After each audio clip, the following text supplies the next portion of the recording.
Graça, misericórdia e paz da parte de nosso Senhor e Salvador Jesus Cristo. Amém? Glória a Deus. Mais um domingo na presença do Senhor e nós ainda nos encontrando virtualmente, mas eu creio que o Senhor tem seus propósitos para todas as coisas. Vamos abrir nossa Bíblia hoje na Epístola de Tiago, capítulo 2, e nós vamos ler do versículo 14 ao 26. Tiago 2, 14 a 26, diz assim a palavra do Senhor: Meus irmãos, qual é o proveito se alguém disser que tem fé, mas não tiver obras? Pode acaso semelhante fé salvá-lo? Se um irmão ou irmã estiverem carecidos de roupa e necessitados do alimento cotidiano, e qualquer dentre vós lhes disser: ide em paz, aquecei-vos e fartai-vos, sem contudo lhes dar o necessário para o corpo, qual é o proveito disso? Assim também a fé, se não tiver obras, por si só está morta. Mas alguém dirá: tu tens fé e eu tenho obras, mostra-me essa tua fé sem as obras, e eu com as obras te mostrarei a minha fé. Crês tu que Deus é um só? Fazes bem. Até os demônios creem e tremem. Queres, pois, ficar certo, ó homem insensato, de que a fé sem as obras é inoperante? Não foi por obras que Abraão, nosso pai, foi justificado quando ofereceu sobre o altar o próprio filho Isaque? Vês como a fé operava juntamente com as suas obras. Com efeito, foi pelas obras que a fé se consumou e se cumpriu a Escritura, a qual diz: ora, Abraão creu em Deus e isso lhe foi imputado para a justiça. E foi chamado amigo de Deus. Verificais que uma pessoa é justificada por obras e não por fé somente. De igual modo, não foi também justificada por obras a meretriz Raabe, quando acolheu os emissários e os fez partir por outro caminho? Porque assim como o corpo sem espírito é morto, assim também a fé sem obras é morta. Vamos orar para que o Senhor nos ajude a compreender essa Escritura. Senhor, nosso Deus e nosso Pai Celestial, vem ministrar ao nosso coração, vem abrir os nossos olhos e ouvidos espirituais, desvenda os nossos olhos para que possamos contemplar as maravilhas da Tua lei. Fala conosco no dia de hoje, Senhor, explica-nos essa palavra, que o Teu Espírito venha com toda liberdade aos nossos corações e nos faça compreender, discernir aquilo que o Senhor deseja ministrar aos nossos corações, em nome de Jesus. Meus amados, essa palavra é uma palavra de difícil compreensão, porque ontem nós comemoramos o dia da Reforma Protestante, 503 anos de Reforma, e a vida mestra é: o justo viverá pela fé. Como entender essa palavra trazida por Tiago? Será que há divergência de pontos de vista entre Tiago e o apóstolo Paulo? Eu acredito que não. Vamos, junto comigo, olharmos, meditarmos nessa Escritura, refletamos sobre o tipo de fé que temos professado. A fé genuína, ela é geradora de obras. Contudo, as obras simplesmente, elas não geram fé. O texto suscita uma reflexão sobre o tipo de fé que agrada ao Senhor. Tiago discorre sobre a relação íntima entre fé e obras. Não dá para falar de fé sem atos concretos, sem frutos dignos de arrependimento. Aquele que foi alcançado pela graça, mediante a fé em Cristo Jesus, ele é profundamente transformado e se torna um dispenseiro da multiforme graça de Deus, por meio de atos concretos de amor. A fé é uma doutrina-chave da vida cristã em todos os sentidos. Sem ela, não agradamos a Deus. Começa que somos salvos pela graça, mediante a fé. A fé é a certeza de que a palavra de Deus é verdadeira e a certeza das coisas que esperamos. A convicção de fatos que ainda não foram vistos, ainda não são vistos com os olhos humanos, mas já são reais no reino espiritual. Estamos vivendo um tempo em que a fé, se tem fé em muitas coisas, acredita-se nas coisas mais absurdas, menos em quem se deveria crer, que é Jesus Cristo de Deus. A fé verdadeira no Senhor, ela é geradora de mudanças efetivas. A gente tem falado sobre isso inúmeras vezes. Ao contrário do que muitos pensam, não há discordância entre Tiago e Paulo no que tange a fé salvífica.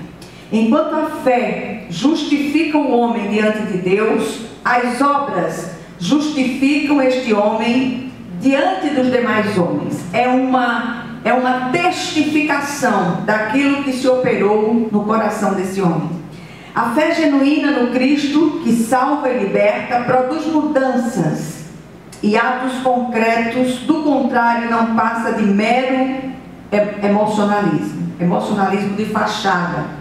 Muitos se preocupam com as roupas, se preocupam com os gestuais, os cacuetes, mas na hora de agir, de socorrer, de estender a mão, são omissos. Muitos, mesmo depois de professar sua fé no Cristo, de serem batizados, de fazer parte do rol de membros da igreja visível, voltam às práticas antigas. Por que isso acontece? Porque não houve regeneração de fato, não houve novo nascimento. Busquemos a trilha da verdadeira fé. E aqui Tiago argumenta de forma irrefutável que há 3 tipos de fé.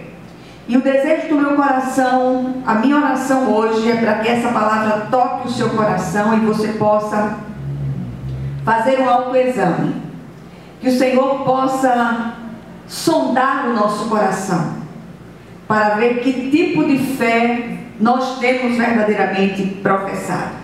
E Tiago diz que o primeiro tipo de fé é a fé morta, árida, que não gera vida, é uma fé do intelecto.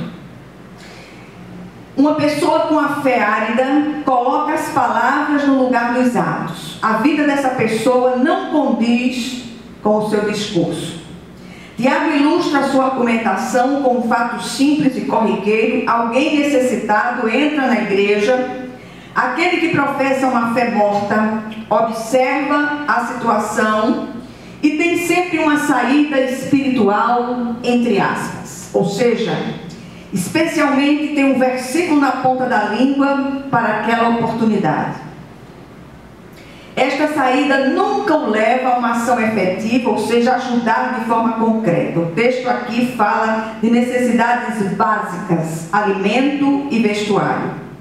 Como cristãos, precisamos ser sensíveis às necessidades uns dos outros, sem fazer acepção de pessoas. Necessidade não tem cor denominacional e não faz acepção de pessoas.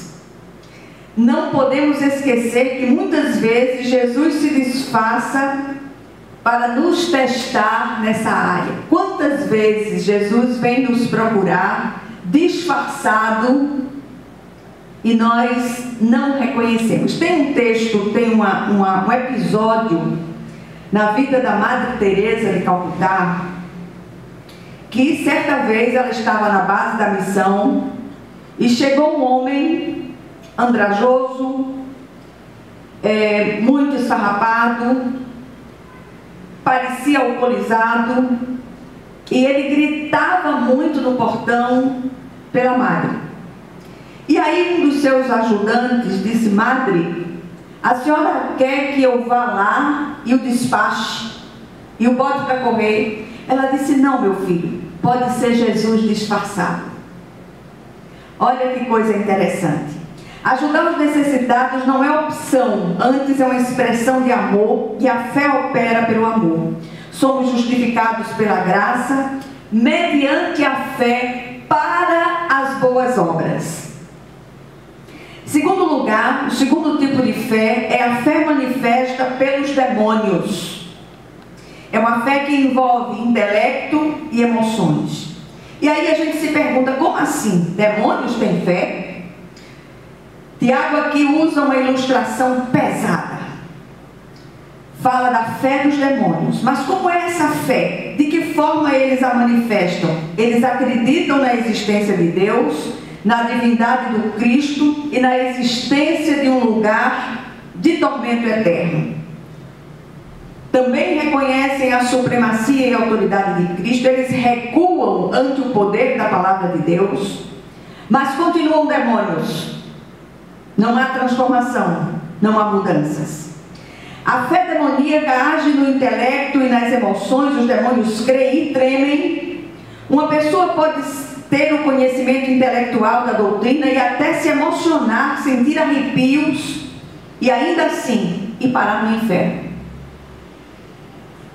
A fé estéril não é salvadora. Tiago aqui apresentou dois tipos de fé: a fé morta, intelectual, e a fé demoníaca, que envolve intelecto e emoções. E vem a terceira fé, que é a fé viva, salvífica, geradora de resultados, envolve o ser inteiro, alma, corpo e espírito. Esta é a fé verdadeira, que tem poder e produz uma vida transformada. Ela é baseada na palavra de Deus. Quando cremos verdadeiramente, somos transformados e frutificamos para a glória de Deus.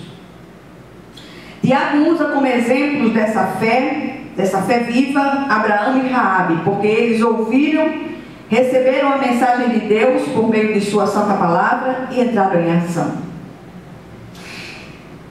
O valor da fé é proporcional ao seu objeto. Muitos dizem, eu creio.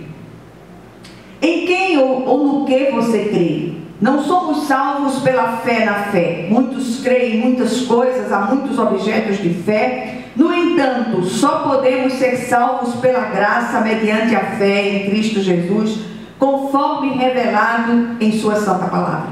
A fé viva envolve o ser inteiro, alma, corpo e espírito, intelecto, emoções, vontade. Não é uma alienação fanática. Aquele que tem uma fé viva, que foi verdadeiramente regenerado pelo Espírito de Deus, ele é sensível às dores que estão à sua volta, às necessidades que estão à sua volta. Essa fé, ela é geradora de obras. A fé viva no Cristo toca a profundeza do espírito do homem, gerando novamente, envolve a sua vontade e o leva a agir de acordo com a verdade de Deus. Essa fé viva, ela é salvadora e conduz à ação e obediência. Não é uma crença árida ou um emocionalismo barato e fugaz.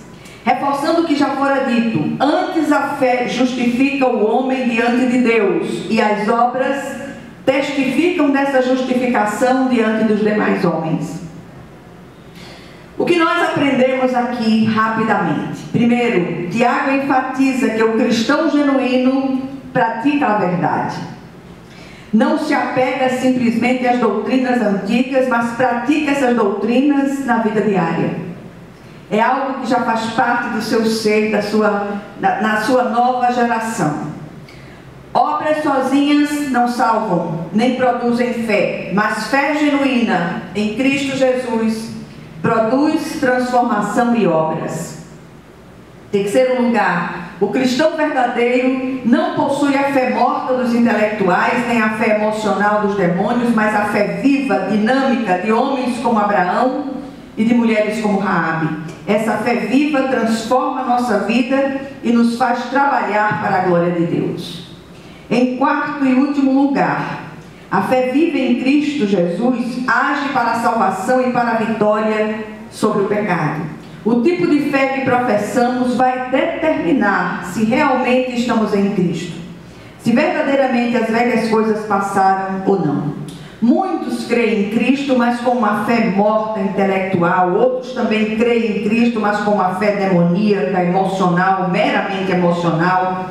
Só os que creem com uma fé viva, que envolve o ser inteiro, recebem salvação e vitória sobre toda inclinação maligna. E aí, eu queria terminar com uma pergunta: que tipo de fé nós temos professado?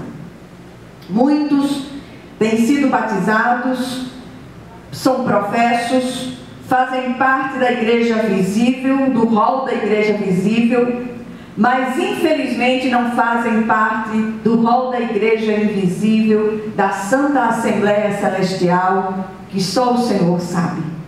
E eu queria que hoje, em nome de Jesus, sobretudo nesses tempos que nós temos vivido, os noticiários hoje dão conta da cristofobia pelo mundo, da agressão a várias igrejas incendiadas.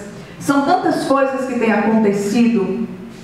Pessoas que passaram um tempo professando a fé saem de suas igrejas difamando o Evangelho e as suas igrejas.